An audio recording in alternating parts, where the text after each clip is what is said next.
A very good afternoon, everybody. Welcome again to Friday Drinks. It's always a pleasure sitting down, especially after a long week. And this was one very long week. But it was a long week? Yeah. It was. Just glad to be here and glad to start the show. And this is exactly what we do in Zimbabwe. On a Friday, we gather together with friends and family and we discuss issues around the globe. And today we've got a very interesting topic that we'll get into. But before we do that, please subscribe to the show, share, and like. We need to get to 10,000, right? 10,000 subscribers. That's what we need to. That's the goal. So let's ensure that we do so. And thank you so much for the support, but just continue sharing the content. Before we do get into the show, thank you very much to Takuzwa for the teas all the way from Bangladesh. And they came in such a lovely box. What do you think? It's beautiful. It's beautiful. You know? And no, thank you so much. Usually people think about Shumba here. So, I think it's always easier to gift the drunkards. The drunkards. Yeah. And forget us. And forget the sober ones. Come to think of it, why is it easier to give someone alcoholic beverages? I don't understand, but this is lovely. Yeah, this is and lovely. This is Kazi Tea Estate. It is one of the internationally certified organic tea growers in Bangladesh. It says our garden is located in Tetutulia, which is the northernmost district of Bangladesh. This is fantastic teas, eh? And I don't know, I'm spoiled for choice. What are you gonna try? I'll start off with the black tea. So I'll go with the black tea. Okay, it says fresh and full-bodied with a sweet finish. It comes in nice sachets. Yeah, very nice. I'm sure our viewers would love to have this. Yeah. I'm gonna try the masala tea. Yeah. I'm truly chuffed. Takuzwa, thank you so much. Thank you so much, buddy. What are you having? No, thanks, Takuzwa. I've never seen these guys grinning like Cheshire cats like this. They seem genuinely delighted by this box. We don't get gifts that often, so obviously we need to be so grateful. It actually came with a message that Takuzwa was hoping for Rufaro to join us on the tea today and just put the alcohol aside. But being the typical alcoholic that he is, it's just not possible. You can't do without the tea. He can't do without the alcohol. I'll have some tea. But at what point? Before or after? I can join you, actually. I'll try one of the teas. I think it will be good. But you see, the beauty about this side of the table is we partake in everything. Fine tea as well as interesting try something. Whiskey. I think I'll go with the ginger tea. It seems quite colorful and interesting. But I'll have a dram of the Scotch as well. This is from the Scotch Malt Whisky Society of South Africa. And it's called Underwater Barbecue. Everybody in the group that I'm in has been cooing about it. It's peaty and very rich with flavor. I'm going to have a dram of that as well as some of this ginger tea. Okay. So, gentlemen, this week on the 2nd of April, we woke up to the news of, well, we didn't wake up to the news, but America woke up to the news of the Trump tariffs. So he's imposed tariffs on almost all the countries in the world where they have a trade deficit with. And this also affects Zimbabwe. I think Zimbabwe was slapped with an 18% tariff. But this was right across. So just setting the stage and how we want to do this is, first of all, we just want to get into the theory because I know that there are lots of arguments for and against what Trump has done.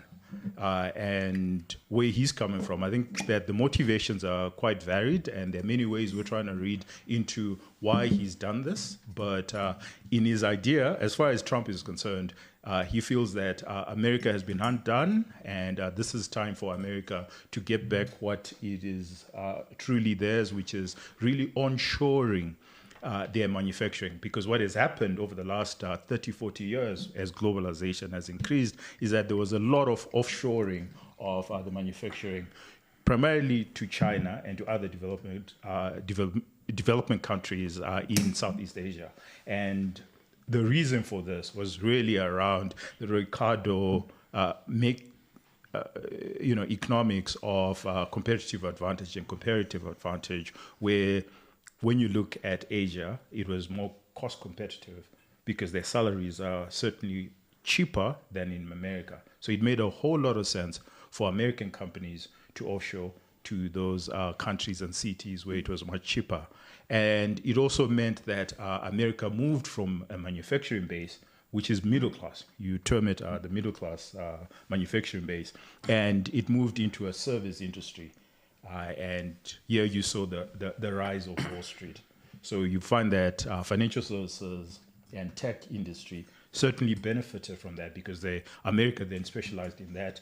But the bulk of the Rust Belt, which really, if you look at Trump's support, that's where it comes from, right? And this is, we're looking at all the states in the Rust Belt. They have consistently voted for Trump. And these are the blue-collar workers. And the reason why they voted for Trump is primarily because they want to see manufacturing coming back. And J.D. Vance comes from that part of the world. So Ohio. They are really gung-ho around onshoring manufacturing and the benefits.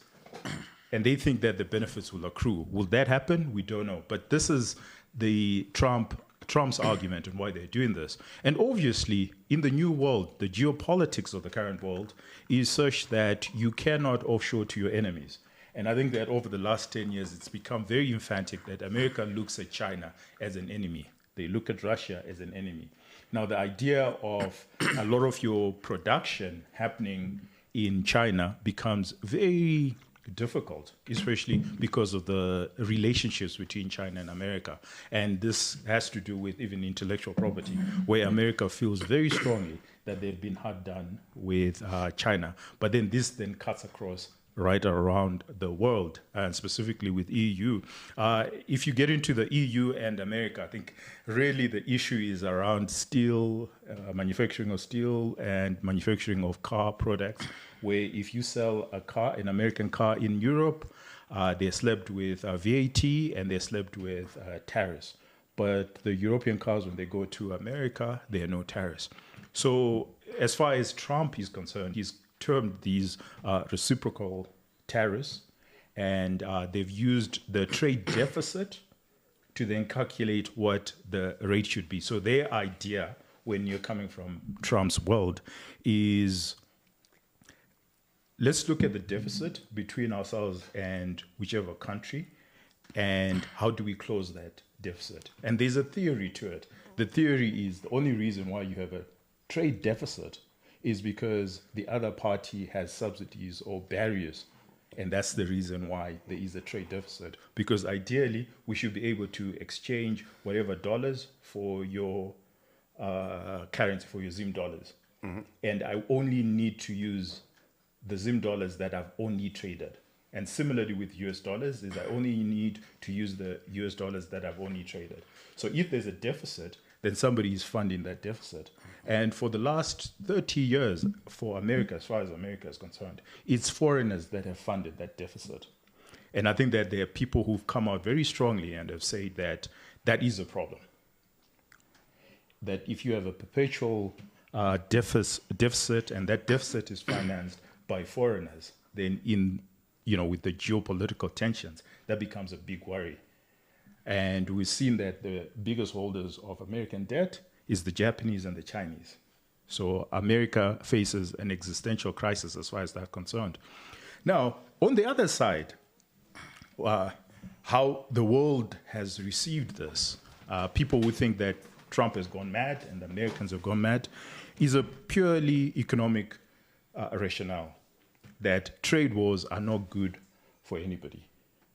They destroy and they bring the certain level of uncertainty and instability in markets that is not useful at all for the trading partners. Because when people make decisions, they're making decisions over a 10-year, 20-year period, so 2-3 decades to come. And when you upset the apple cart, then markets get worried and they don't know where it will end. And trade wars, naturally, because nobody can predict when a trade war will actually end. And that's the big worry from the other side. The second big worry that they have, and they're deeply worried about it at the present moment, is you don't know how far the other party will reciprocate. So we've already seen, I think just before we started the show, China has slapped American products with an extra 34% tariff as retaliation. We've seen Israel, they've done the right thing, which is to actually say, you know what, we will reduce our tariffs to zero.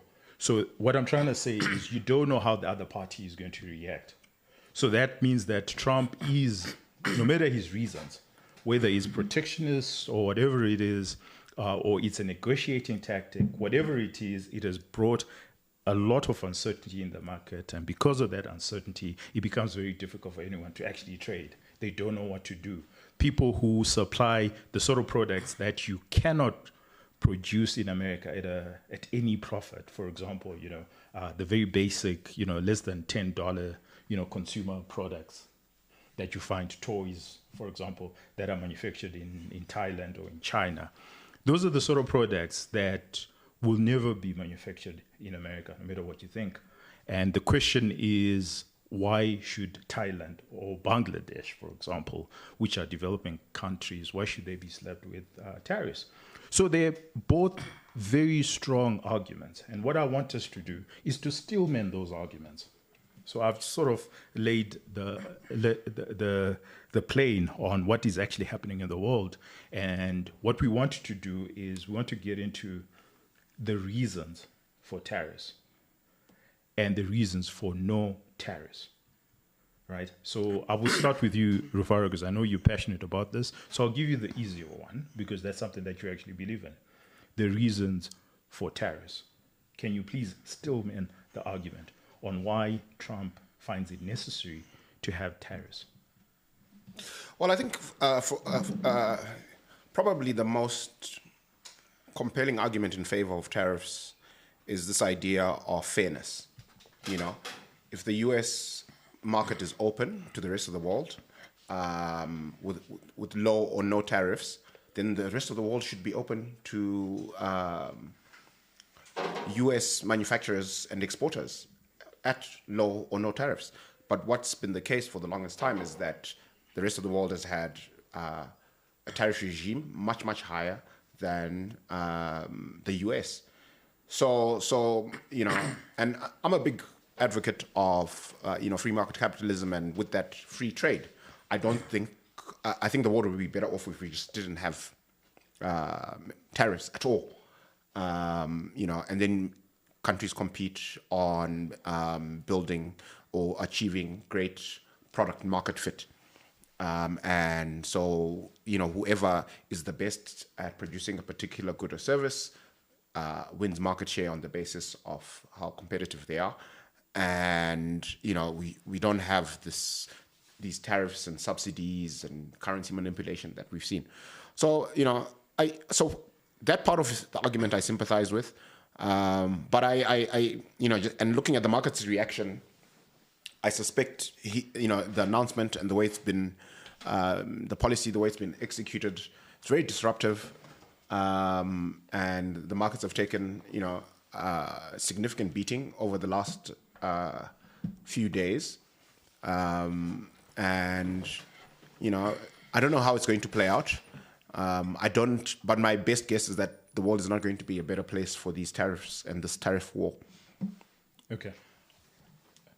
Zia, let's start again by just still manning the argument for tariffs. Why what Trump is trying to do is actually good for the world. Well, I'm not So I'll look at maybe from the Americans' point of view, Yeah.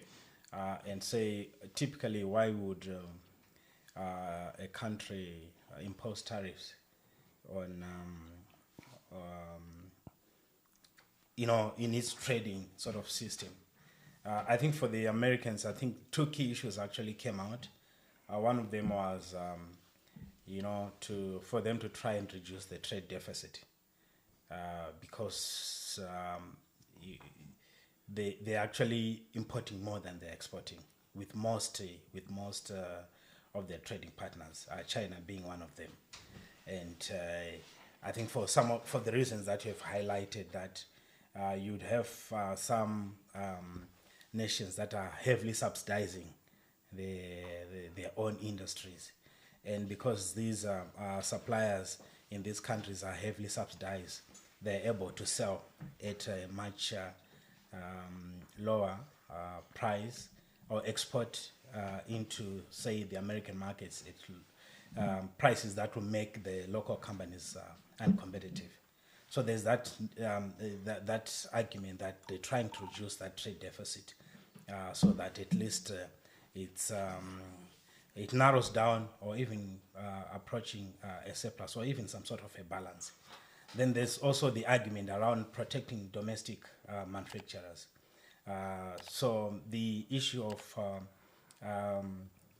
the subsidies that I've spoken about, and how other countries have been supporting their own industry, has been it actually came at a big cost to the American manufacturing companies, to a point that it didn't make sense for most. In fact, most manufacturers had to close business or ship their manufacturing plants into markets like China, and recently we're seeing them going into India, because it was cheaper to be producing in that country. So there's that argument around trade deficit, and also the supporting the local industry. But there's also a national security argument again that can be made. Maybe directly, if you're looking at industries such as, say, the defense industry, and a country would need to have those the supply chain to the defense industry onshore for security, for national security reasons, but also beyond the actual production. The other security concern comes around when you've got foreign nationals, or foreign nations actually subsidizing, or funding your trade deficit, like in this sense, where the Chinese and the Japanese are the biggest holders of U.S. treasuries.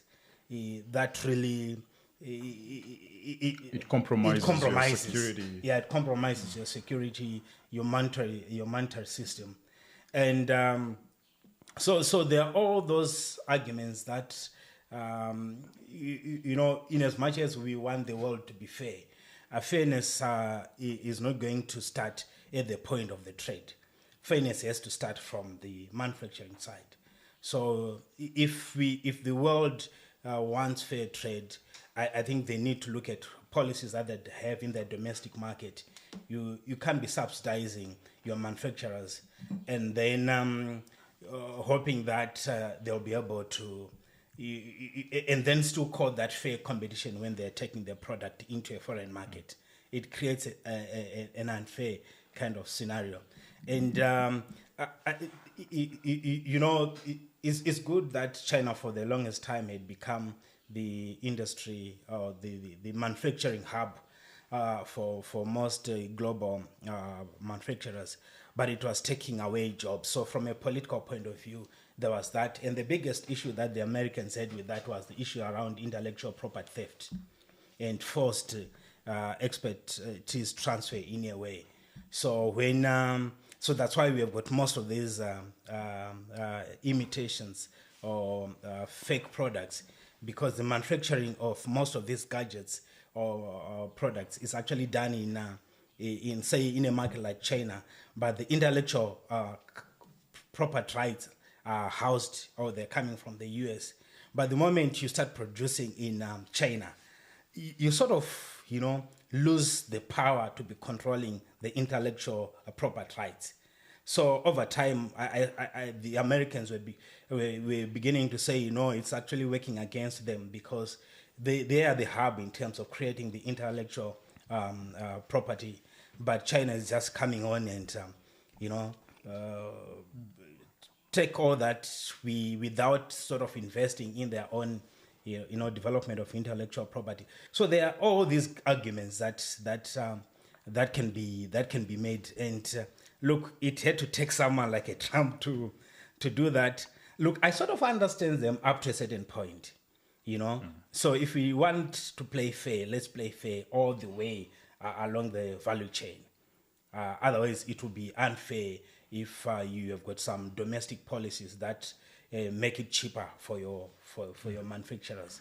Yeah, and I know that we do have millennials that watch the show and may not understand the history.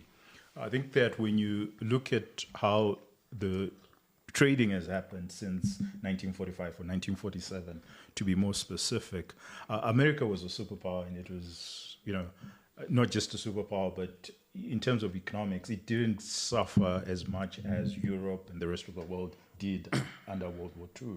So, and I think that they went ahead with the Marshall Plan, but also there was an economic benevolent way of doing things where they said, you know what, I think that let's open ourselves up because they're a big market. Let's open up ourselves to the rest of the world because the rest of the world is wealthier, then we're a safer world.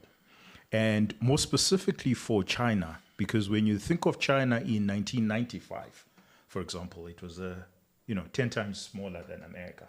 It was a much smaller country, and American geopolitical navigation was such that they pitted China against Russia because America saw their number one enemy as Russia. So they sort of said, okay, we will open up our markets to Chinese products. And kudos to the Chinese. They saw that as a big opportunity in which they can develop. Now, this was at a time when China was a smaller economy. China cannot be a favored nation anymore because it's a bigger nation. It's a bigger country now. And it is the number one competitor to American dominance in international geopolitics. So that was always very clear that at some point it had to end. Now the question was, who was going to end this? And to the point that you've made, it was going to be, you needed somebody like Trump to then upset the apple cart and say, no. The relationship that was established around trade lines 80 years ago has now fundamentally changed. So I tend to agree with you. But there's something that you said from an economic perspective that I think that is very important. It's around the trade deficit, which, once in a while you can have a trade deficit, there's no problem. And America for the longest time actually had a trade surplus, which again, according to economic theory, is what you would want to see, that a developed country should have a surplus, something like Germany, because they've got excess capital and they're moving their capital to areas of low capital, into Africa, into Asia. And that had been the case for, until 20 years ago, that America actually had a trade surplus. So it was exporting its products, which were capital goods, as well as its capital to the rest of Africa, to the rest of the world, and the rest of the world was developing. But what has happened over the last 15 years, it has now carried a deficit.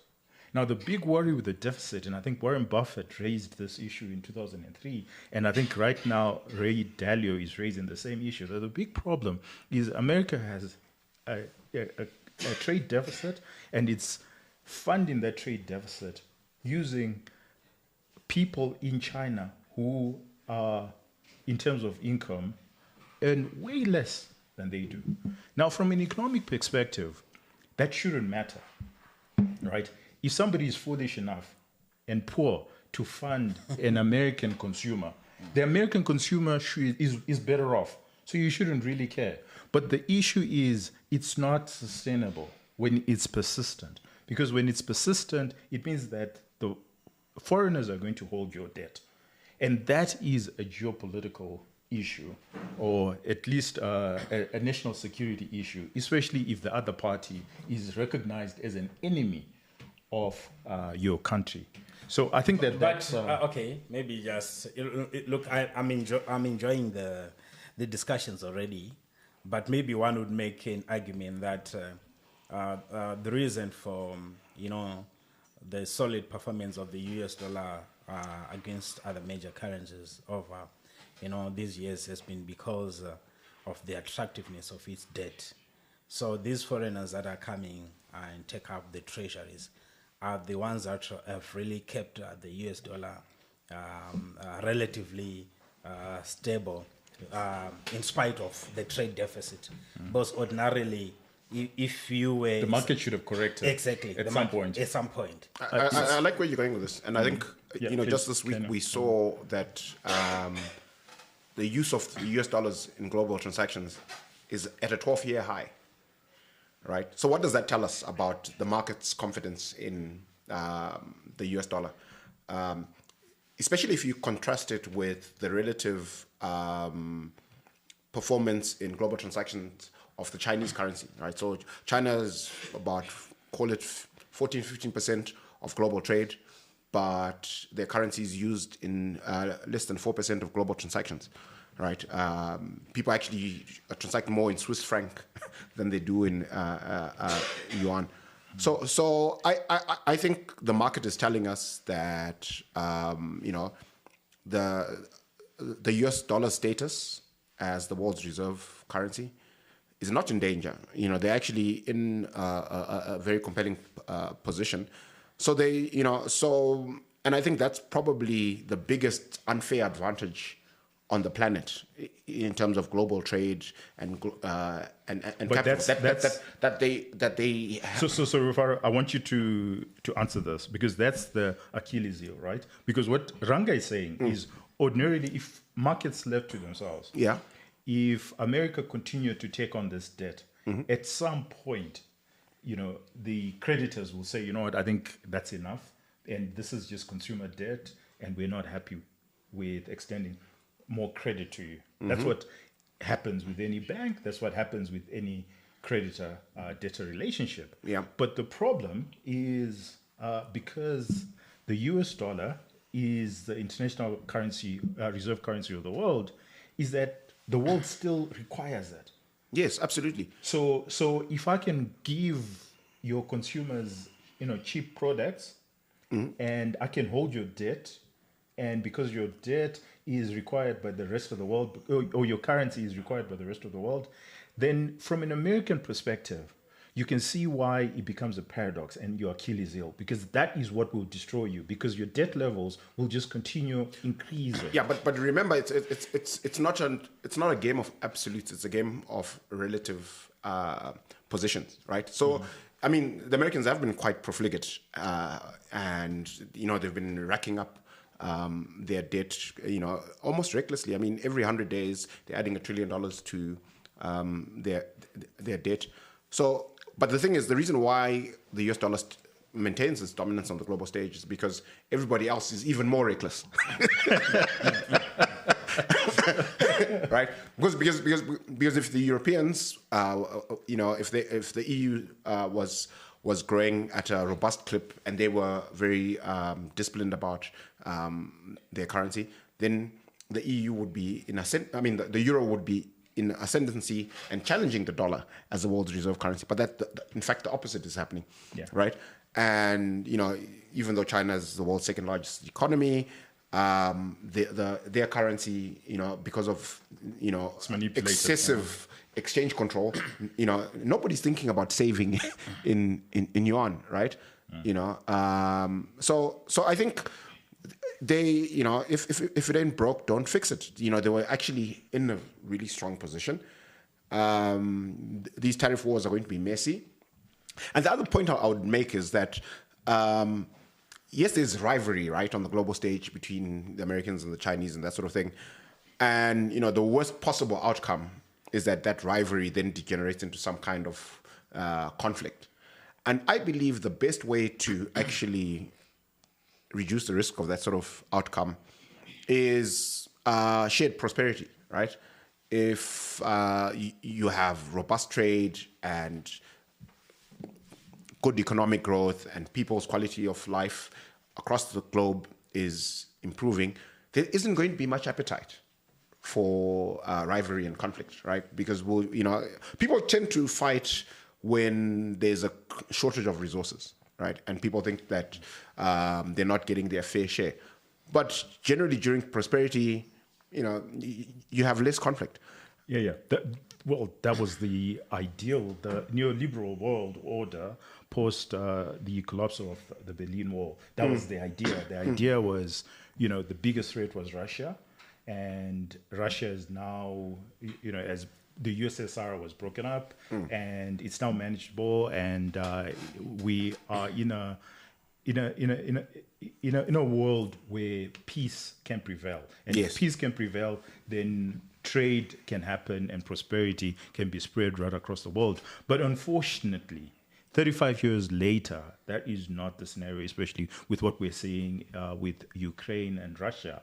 And the wars that we've seen, in the last 35 years, tells us that there is a problem. But I think more fundamentally, what happened with COVID, we saw that globalization perhaps is not the total answer to prosperity, because supply chains suddenly became very, very difficult. You had tons of manufactured products that were stuck in China, and that became a security risk, right? Yeah, but as a country. So I think that globalization, there is an argument that says, the pendulum always swings one way to the other, and I think that the pendulum had swung really far to the left of this world where America is seen as, a guarantor of world prosperity. But now America, unfortunately, is going through its own crisis, which is really around its debt, and it has to control that. That's why the pendulum has to swing somewhat to the, to the nationalist, and and that verve. And also, let's keep in mind, Trump was voted for by blue-collar workers. And I don't believe that manufacturing will entirely come to America, that they can onshore everything that they want to, and that you'll have this great revival. I don't believe that will happen. But I think that to some extent, it is going to happen. And I think we'll get into robotics and what's actually happening with AI, where America could see some sort of revival in its manufacturing. And I know that's something that you're passionate about. But I want Zia to now stillman the argument of just how horrible what Trump is doing is horrible for America itself. Because there's an easy argument. The easy argument is the rest of the world was foolish, but the American consumer was the one that was benefiting from everything. Because if America has 0 tariffs, and even if all Europe has 20% tariffs, and China has 100% tariffs, and they manipulate the currency, and they do all these dumb things, well, it had nothing to do with the American consumer. The American consumer was getting a product that was cheaper, and there was great utility to the American consumer. And yes, the manufacturing died. Detroit, Michigan, manufacturing, especially car manufacturing, died. But Wall Street prospered. Look at the stock market. The stock market around the world, when you look at the American stock market, it has benefited substantially more than anywhere else in the world. So yes, manufacturing suffered, but generally America succeeded. Let's stillman that argument, that what Trump is doing, upsetting the apple cart, is actually not good for the American consumer. Yeah, so I'll go back a little bit to the financial markets discussion that we were having. As far as I see it, there is nothing wrong with how the Americans have been funding their trade deficit. And I don't see how that actually poses that fear of national security if you've got, the Chinese, the Japanese, and all these foreign nations holding your treasuries. Because, just look at it from just basic lending. Who has got the bargaining power between the lender and the borrower? You see? So because the Americans got money from the Chinese, and the Chinese have got a paper. That says I owe you. You see? They've got a paper. Problem is, if the Chinese were to dump So if you look at what happened, if they were to dump the paper, it would be the biggest loser. Yeah, they've lost.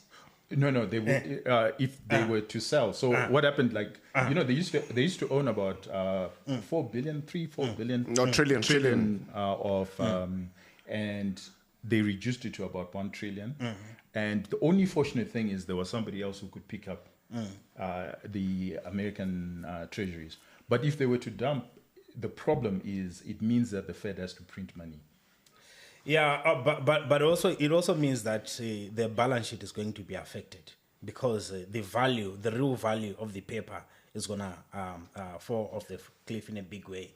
So it's actually in the best. Yeah, that's a good argument. Yeah, it's actually in the best interest of the Chinese for America. For the dollar to be strong. Yeah, to be strong because it means the assets on their balance sheet will remain still holding on to the value that they that they paid for. So it's really to the Americans' disadvantage when you're looking at that setup. And I was just thinking, what if we theoretically get to a point where the Americans start, they have achieved the trade surplus that maybe Trump is looking for, and they are doing that almost consistently to a point that they don't have to issue paper.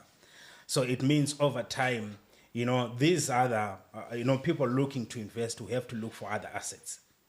More like the Zig kind of scenario that even if you want it, it's not available. Won't we have a situation where over time, the importance of the US dollar as the international reserve currency is going to be watered down because they still have to invest into something. If America is a trade surplus, so ideally you're saying that. Maybe let's normalize this. It's the difference between yourself and when you're rich and you have a trade surplus, it just means that you're able to export your capital goods to developing countries. But more importantly, from a portfolio management perspective, you're then able to export your capital. So ideally, it should be America exporting its capital to the rest of the world. And not the rest of the world, which is developing, exporting its capital to America. There's something wrong there. So economic theory tells you that we should have a free trade environment and a free market, right? But a free market and free trade also tells us that subsequently what's going to happen is that the richer nation should be exporting its capital, intellectual capital, and also machinery, and also exporting its cash. This is what we learned from International Finance 101, right? It's not the Chinese that must, a poor nation. So when you look at GDP per capita in America, I think, what is it now? About 80,000? I don't know offhand. Yeah, about 80,000, right, per capita. And China is like 12,000. But the guy who's lending money is the guy who's earning 12,000. But so I want to push back. And to Stallman, the argument is America shouldn't care. If the guy who's earning 12,000 is willing to lend to the guy who's earning 80,000, then the guy who's earning 80,000 really shouldn't care. So that's to Stillman that what Trump is doing is upsetting the apple cart. Americans were still better off. Perhaps, qualitatively, one could argue that the problem is this is just consumerism. You're not really investing in capital goods in America. You're investing in actually, consumptive expenditure and not capital expenditure. But please. So you got to, there's a question about where is value created, right? And why does the capital end up going in? Why are the flows into the US like on a net basis instead of out of the US? Right, and so when you apply your mind to it, like if you and Apple is my favorite example for this because all the manufacturing or the assembly of iPhones is in China. Most of the components are made in Southeast Asia, from the chips to everything else, right? But the IP is owned by Apple, based in California, right? And they make half the profits in the smartphone business globally, right? Everybody who's actually doing the manufacturing, whether they're making the chips or the batteries or other parts of the phone, their share of the actual value creation of the profit is tiny compared to Apple's, And this is why the capital goes to the US, because that's where you get the best returns. And so from a competitiveness perspective, that's why they're doing well. And the rest of the world, as long as they're not competing in that space of value creation, of innovation, then, the US can run deficits 6 ways to Sunday. They can, trade deficits, and they'll continue to enjoy the privilege of having the world's reserve currency because they're creating the most value. So I think that's, and that's an advantage that seems to be enduring. But that's an advantage to Wall Street and not to Middle America. So qualitatively, so you're right as far as the global America is concerned. And that's why you've seen the stock market doing so well. So yeah, Wall Street does extremely well because that's where the value and Silicon Valley. So Wall Street and Silicon Valley do extremely well. But Middle America does poorly. And these are the people that voted for Trump. And what I'm trying to say is, I'm sure there's some sort of balance. I think they just, like what Shumba here has actually said. It's actually been an advantage for the Americans because, they've seen themselves actually moving towards specializing in services, creating ideas, innovations, and those big things. So they are at the cutting edge in terms of the technologies. And I think the average American citizen now needs to start, understanding and appreciating that the economy has actually shifted away from manufacturing to a service-driven. To knowledge work. Knowledge work.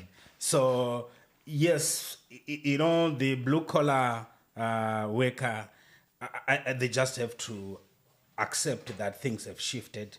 And in terms of policy, I would have expected Trump to really drive the policy where they're pushing more and more of their citizens into service-related businesses. And just leave China, India as the manufacturing hubs. As long as the intellectual, capital is coming from the US, and you keep on driving a lot of that, the value creation. They just need to find ways of ensuring that the value creation then cascades all the way down, whether as support services and things like that, because that is where the core competence is at this point in time. The average worker, because look at it this way, the Apples are profitable, all these technology businesses are profitable because they are manufacturing in China, which is a cheaper market, in India, which are cheaper markets. If they were to start manufacturing, in Mexico, start manufacturing in the US, the cost of production would just shoot, go through the roof, and it will affect actually the value being created.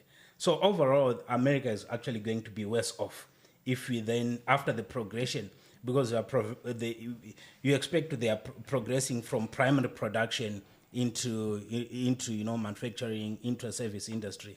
Now they say, no, let's go back to the manufacturing. So I actually think that... if you actually look at where the wealth is being created today, I mean, like one of these things, that's happening in the world today that's totally mind-blowing if you think about it. Like, if you look at X and XAI, right? They merged this week, or I think last week. And XAI was, so the merger between XAI and X was at a valuation of XAI of $80 billion US, right? And what I find quite impressive and remarkable is the fact that XAI didn't exist before May 2023. So this company is less than 2 years old. It was just somebody's idea. They got a bunch of talented people together, and they bought some chips from NVIDIA, and they started building an AI. And in 2 years, that business is valued at 80 billion, right? And they don't manufacture anything, right? It's just intellectual capital. That's where the value is in the 21st century. And I think we talk a lot about, primary production, whether it's extraction in mining or farming, and we talk about manufacturing, right? But that's, in terms of the value chain, in terms of their share of where wealth is being created, it's tiny. The wealth is being created in knowledge work and intellectual capital, and that's where we need to move to. Which is why I was really impressed with Strive and his announcement about. Okay, so there's something that I want to raise, which, as a Zimbabwean sitting in Zimbabwe, I can raise it. Americans, they cannot say this, the quiet part, out loud, but we can. Is when you look at the American debt, or its deficit, so it's got about 2 trillion deficit, and you ask yourself, where is that deficit coming from? It's coming from social welfare, so healthcare and social security. Now, where is that coming from? It's coming from these individuals, because the people who are claiming who are now on welfare are increasing substantially. And where are they increasing? They're coming from the Rust Belt. So these are the people that have been the forgotten, right?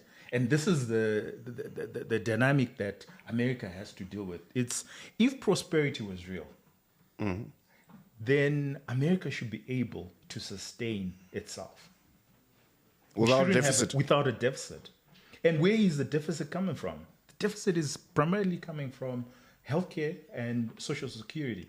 And why are people demanding a lot more healthcare and social security, which they didn't 30 years ago? It's because they're out of work. They're out of the sort of jobs that they had before, which is the middle America, which is the manufacturing hub. So when you think about it in terms of policy, yes, the prosperity has come, and it has come because, it's on Wall Street, and we've all seen it, right? But unfortunately, it has come with a heavy burden in terms of social services, because that's where the deficit is coming from. So something is fundamentally wrong. And I think that's why Ray Dalio is really hammering hard on the debt. That we cannot, the prosperity should be able to sustain the deficit. But it hasn't. That's our reality. That's American reality. And it's not. We don't have social welfare here, we my don't guy. have social welfare. So, which again puts a very interesting, and I want to hear your thoughts, in that, in a world where you didn't have social welfare, then perhaps trade could be freer, because we're starting from a position where trade is not free. No matter what we say, trade hasn't been free. And part of it is we're now using tariffs to raise income for the government, primarily to service, social welfare. And that's why America has tariffs, because they raise a substantial amount of money from those tariffs, which then goes into social welfare. But if we didn't have social welfare, then perhaps we could have free trade. And my argument is, if you could make that trade-off, where you chose to have tariffs to support your social welfare, then surely the converse is also true. Let's hear your thoughts on that. Was the world before Trump a free trade environment, a free market, global trade? We didn't have free trade as it were, in as much as the World Trade Organization and other entities below it have been trying to push towards that. But I think what we had were, trade agreements, whether they were bilateral or multilateral. And the World Trade Organization was sitting at the center to sort of, as an empire.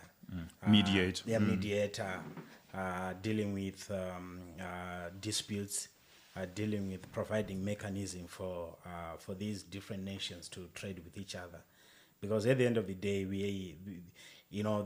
there are a lot of benefits if different nations are trading with each other.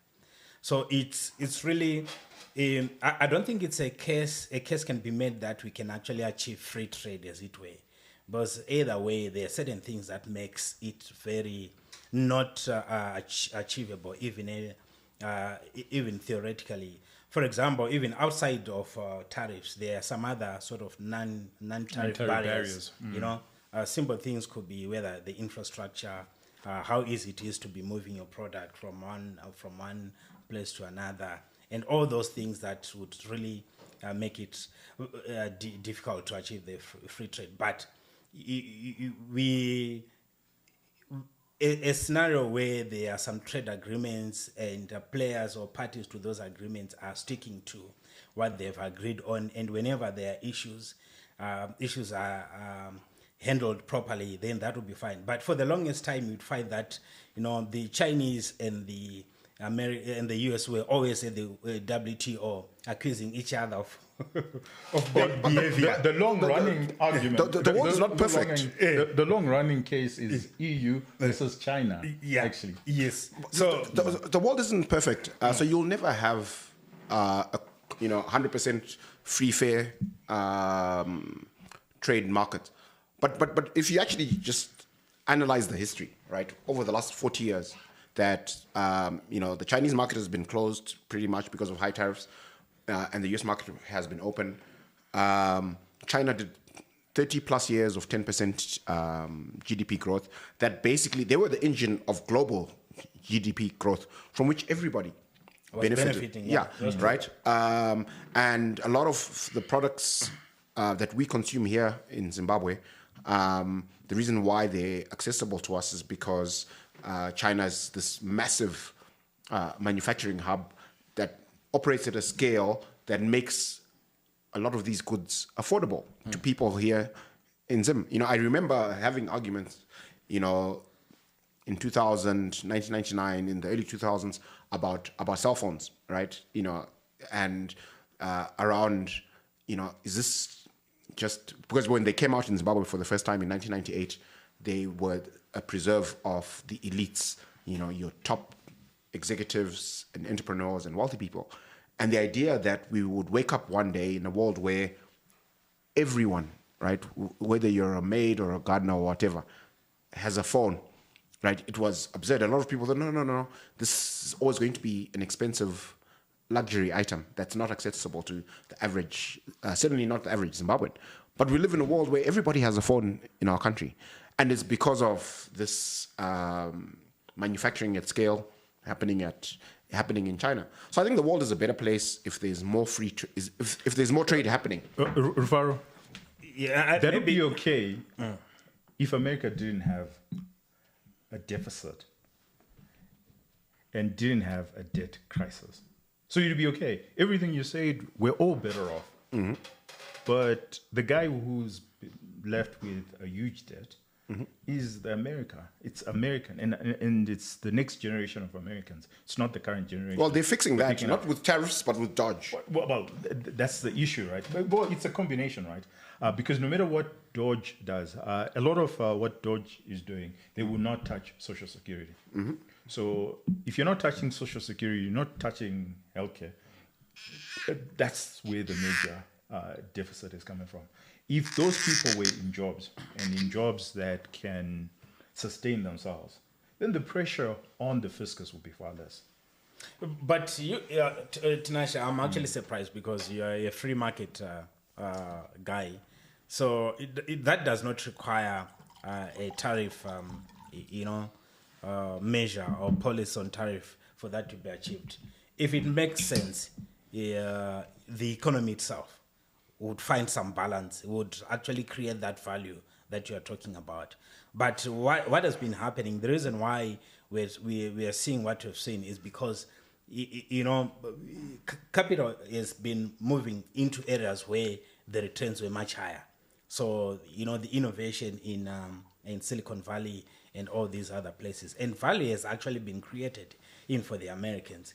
Maybe one can make a distribution argument, then that becomes socialism or communism. No, but the debt tells us that there is a crisis. No, there is a crisis, but I think when you then... so if it was working very well, the debt tells us that maybe not. But is it? I don't think the tariff imposition is the only way to deal with the debt. Okay, so let me make the argument for a free market capitalist. The free market capitalist in me actually says that the best thing that can ever happen in a market, and in a competitive market is actually a trade war. The quicker it is, the better we all are. If it's longer, then yes, it increases uncertainty and all this. But a trade war ensures that it's mutual destruction. And at some point, both parties have to come round to, actually, we can't increase to perpetuity. So maybe what's better off is for us not to have any tariffs at all and to come back to 0%.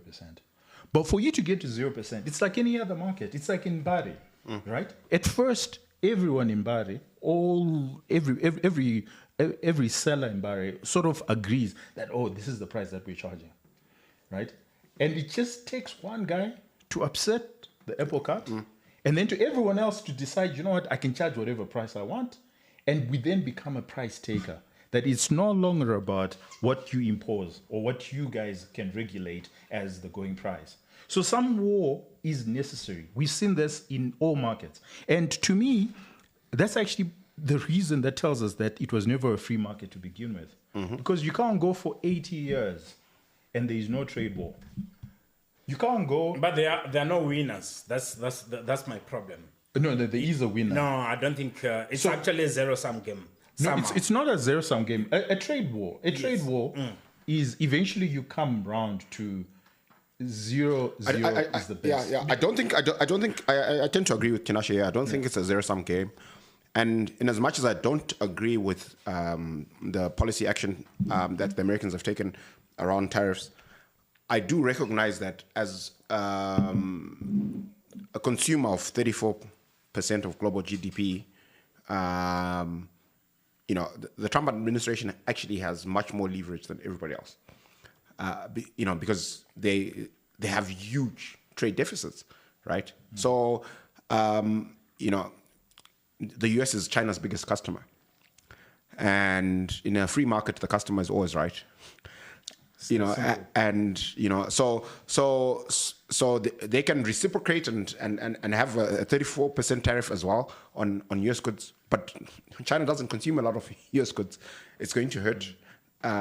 These tariffs are going to hurt China much more than they're going to hurt the US. But in the short term, the American consumer is also going to feel the pinch, because prices are going to go up. Oh, definitely. Yes, definitely in the short term.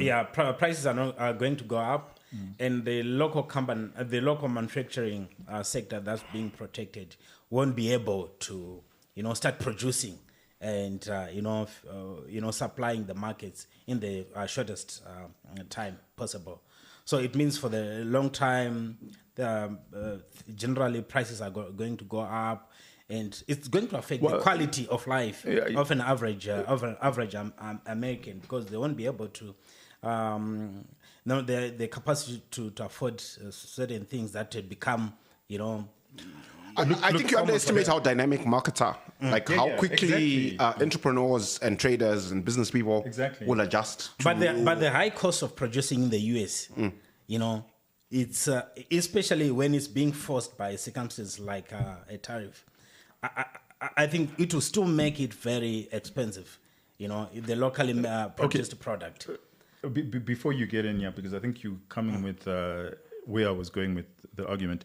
But I just want to emphasize, a trade war, like any competition, is actually good for the consumers.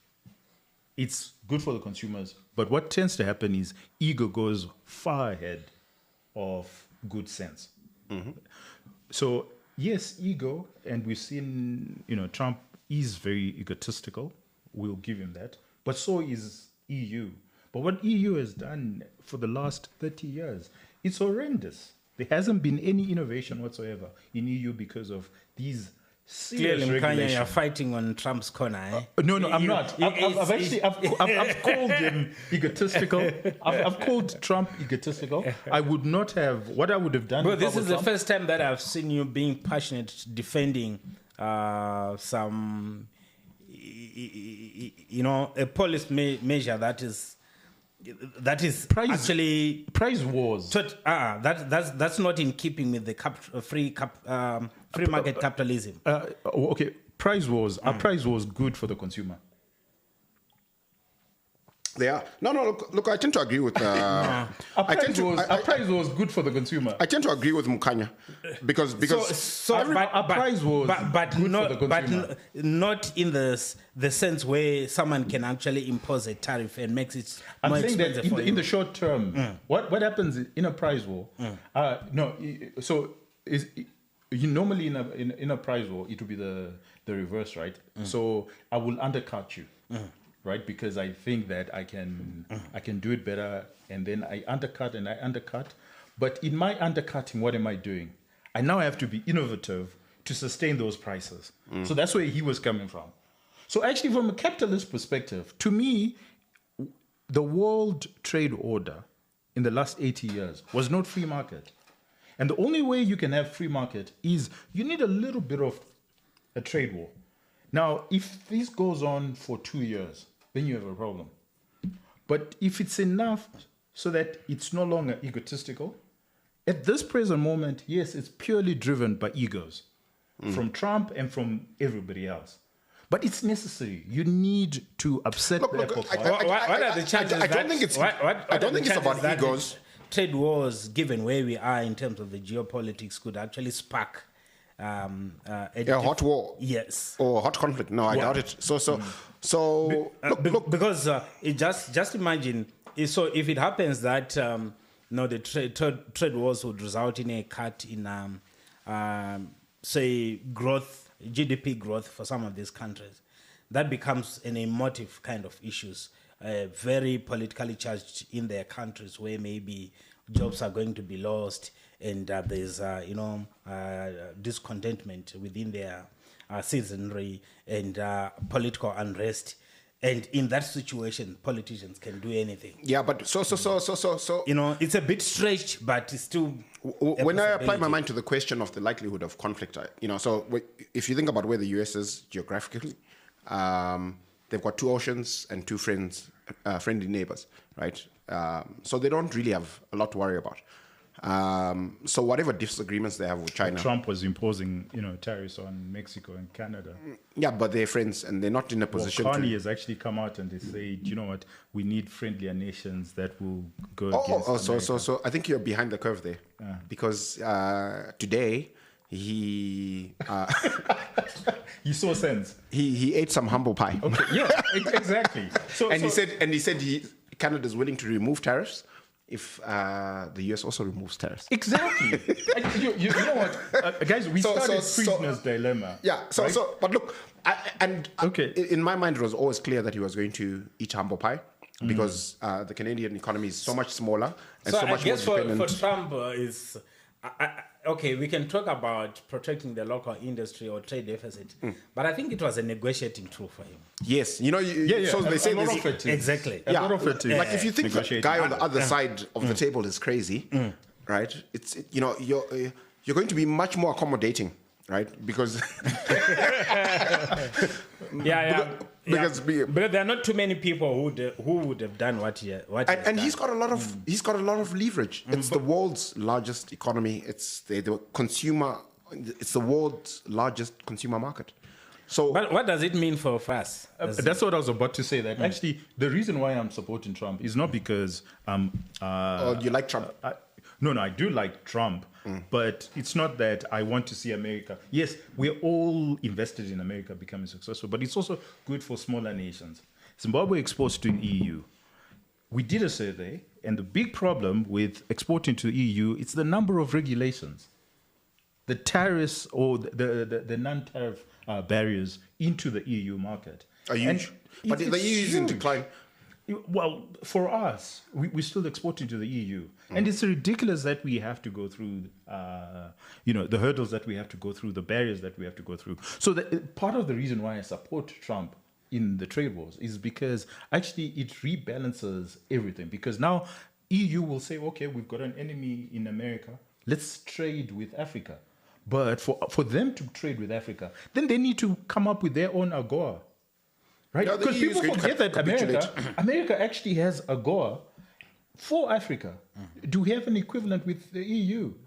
What we know is every exporter from Africa who's trying to get into the EU, it's becoming harder and harder. Even for Zimbabwe. Okay, so let me give you a very classic case in Zimbabwe.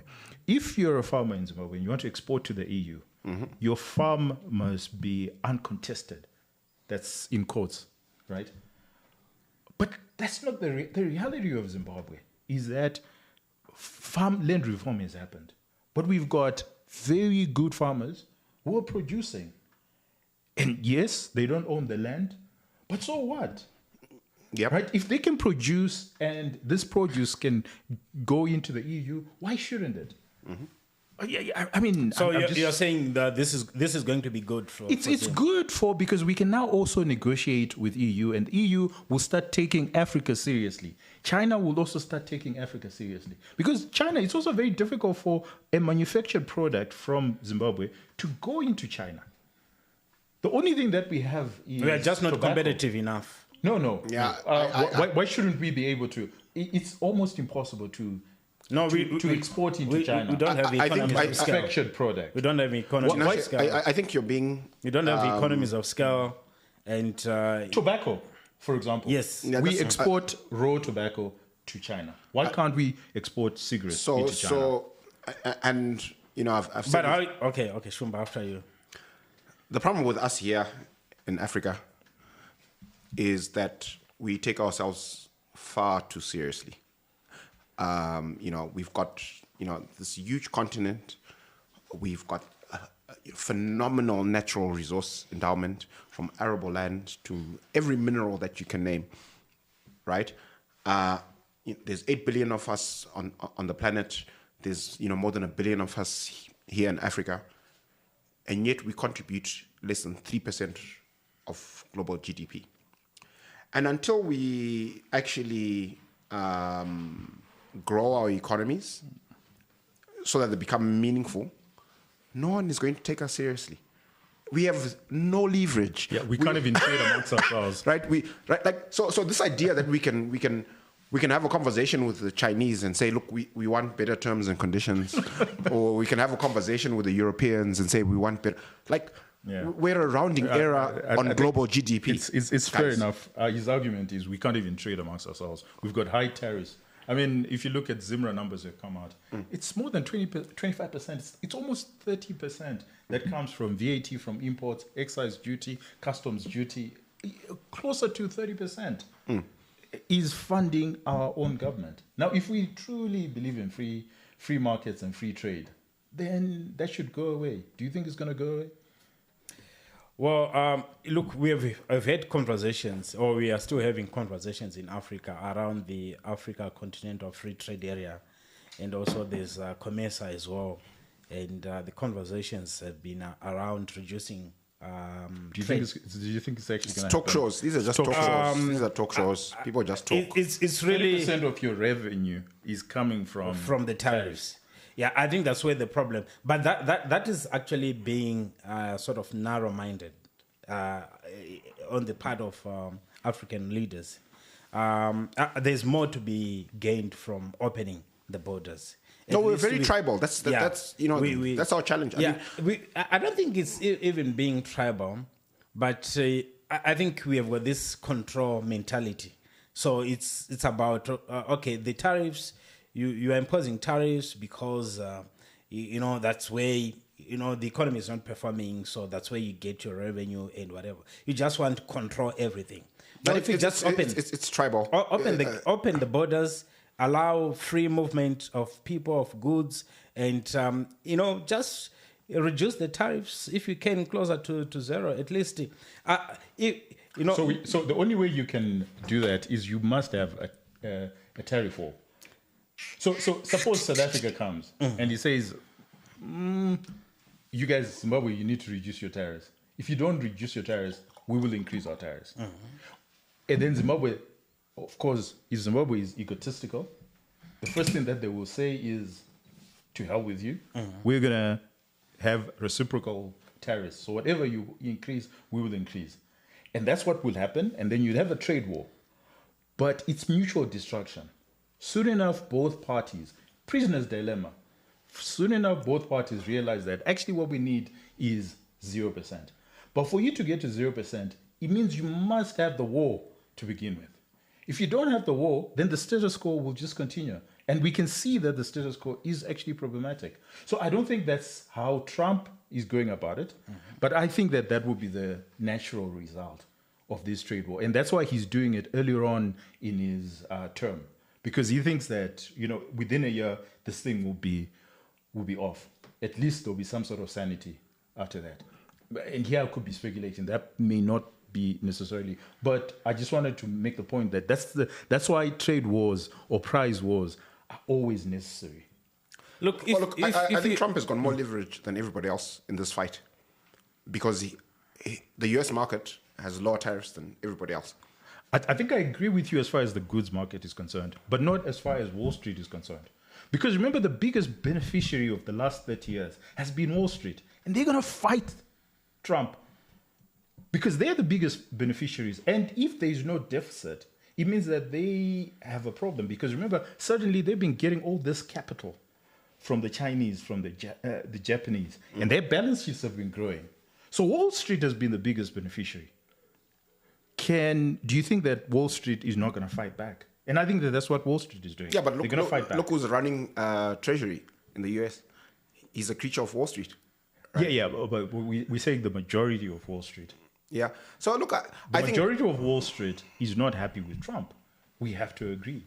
They're not happy with Trump. They're not happy if you look at the stock market, yes, you're right. And they don't think this is a negotiating tactic.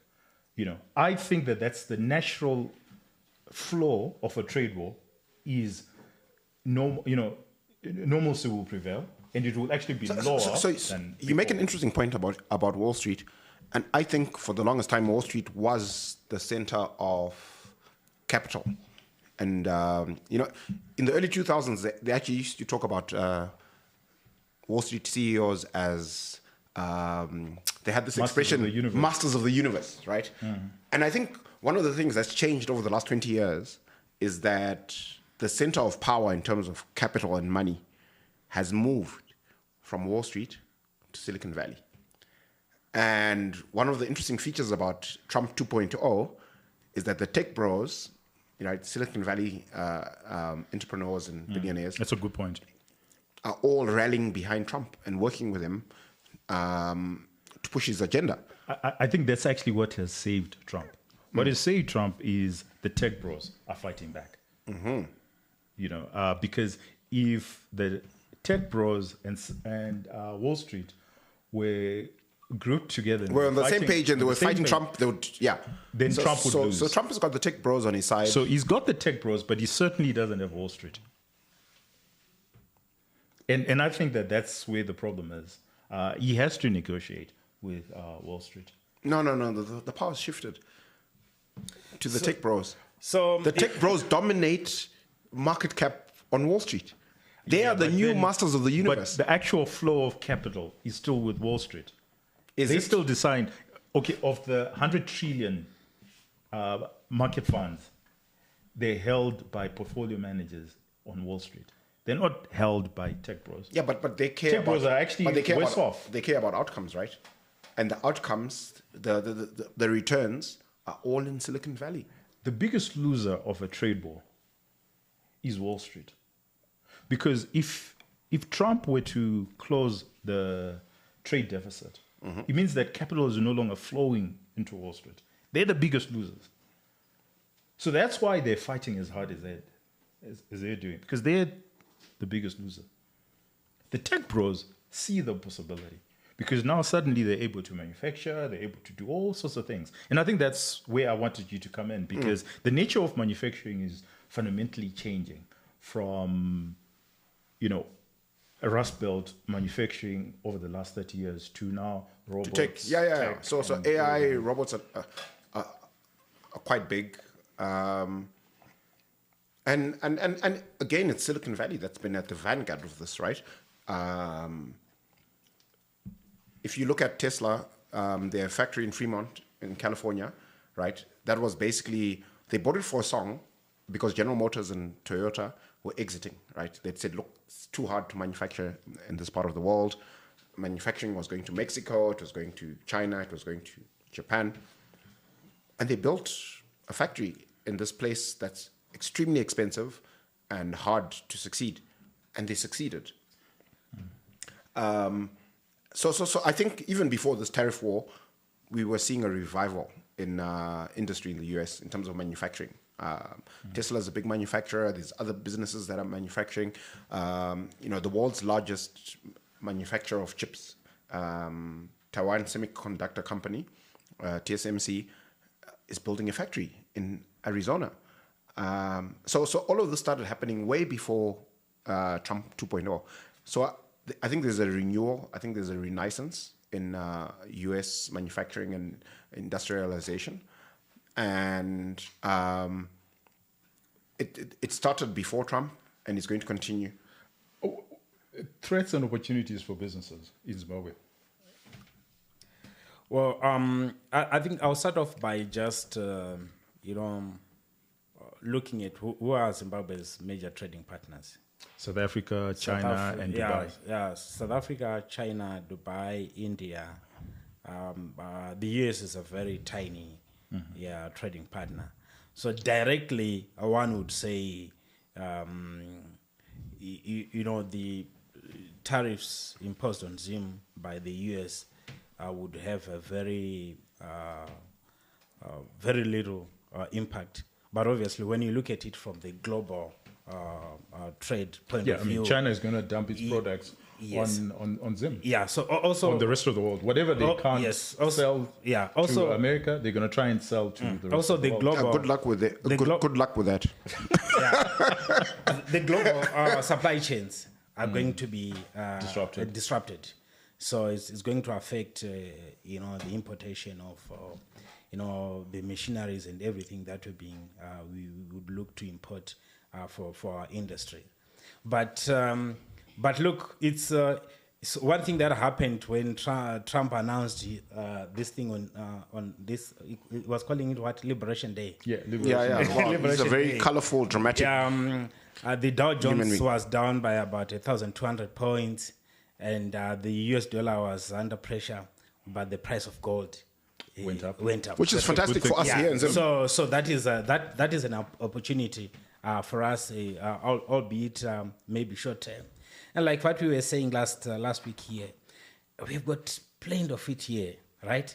This is the time to be mining every, wherever we actually suspect there's this product. Let's just take it out and give those guys. They want it.